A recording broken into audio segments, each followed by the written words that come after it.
जनमानस में लोक रक्षक श्री राम का चरित्र वैसे तो सहज अंकित है, लेकिन यह जानना गर्व की बात है कि भारत भूमि के कण-कण में रमे हुए लोक नायक श्री राम की कथा केवल महर्षि वाल्मीकि और गोस्वामी तुलसीदास जी ने ही नहीं, अनेक अहिंदी भाषी कवियों ने भी लिखी है।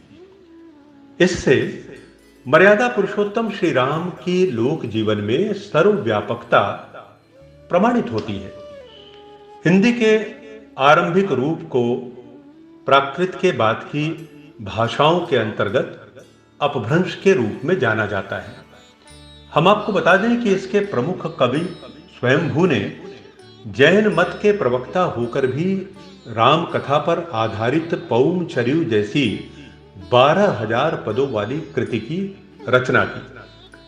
लगभग 7वीं शताब्दी में असमिया साहित्य के प्रथम काल के सबसे बड़े कवि माधव कंदली ने वाल्मीकि रामायण का सरल अनुवाद असमिया छंद में प्रस्तुत किया। शंकरदेव ने राम विजय नामक नाटक की रचना की।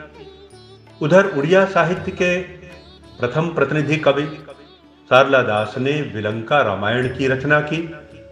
अर्जुन दास ने राम विभा नाम से राम जी का आख्यान प्रस्तुत किया। परंतु स्मरण रहे, कवि बलराम दास द्वारा रचित रामायण उड़ीसा का सर्वाधिक लोकप्रिय ग्रंथ माना जाता है। इसके बाद 19वीं शती में आधुनिक युग के फकीर मोहन सेनापति ने रामायण का पद्यानुवाद प्रस्तुत किया। एक अत्यंत प्रसिद्ध कन्नड़ कवि हुए हैं नागचंद्र। उन्होंने भी रामायण की रचना की। रामचंद्र चरित पुराण या पंप रामायण कन्नड़ की उपलब्ध राम कथाओं में सबसे प्राचीन है।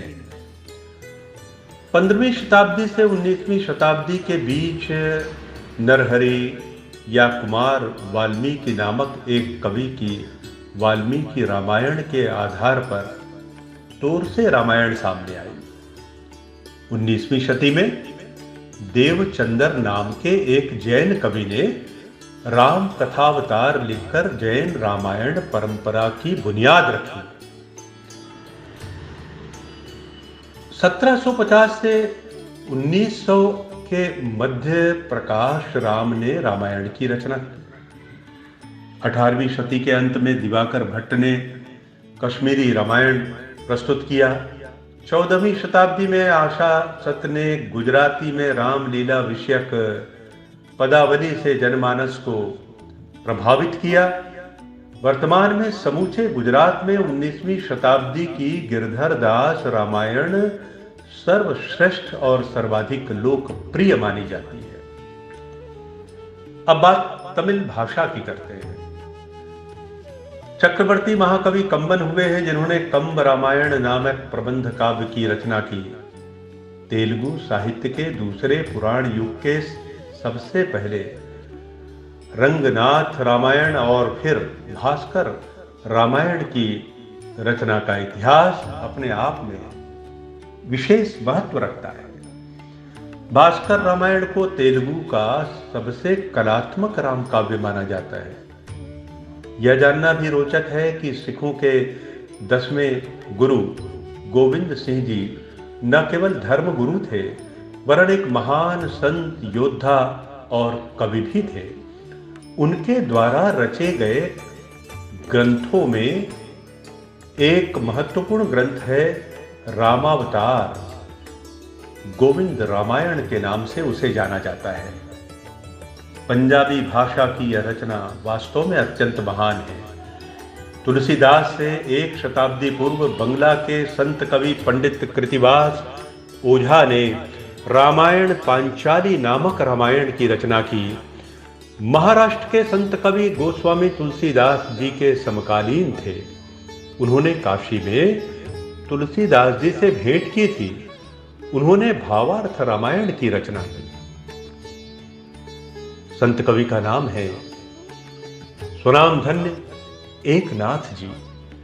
14वीं शताब्दी में रामायण के युद्धकांड की कथा के आधार पर प्राचीन तिरुवनांकोर के राजा ने रामचरित नामक काव्य ग्रंथ की रचना की। इसे मलयालम भाषा का प्रथम काव्य ग्रंथ माना जाता है। अहिंदी भाषी राम काव्यों में रावण बहो अर्थात रावण वध महाराष्ट्रीय प्राकृत भाषा का एक अत्यंत महत्वपूर्ण ग्रंथ है, जिसकी रचना कश्मीर के राजा प्रवरसेन द्वितीय ने की थी। प्राकृत साहित्य की इस अनुपम रचना का संस्कृत भाषा में सेतुबंध के नाम से अनुवाद भी हुआ। 19वीं शताब्दी में कवि भानु भट्ट ने नेपाली भाषा में संपूर्ण रामायण लिखी। इस रामायण का आज नेपाल में वही मान है जो भारत में और विश्व के अन्य देशों में तुलसी कृत रामचरित मानस का है। रामायण रचना के ऐसे अन्य अनेक उदाहरण हैं जिनसे सिद्ध होता है कि मर्यादा पुरुषोत्तम भगवान श्री राम का पावन चरित्र सचमुच न सिर्फ जन मन में व्याप्त है, वह जन मन का प्रतिबिंब है, जन मन की धरोहर के समान है।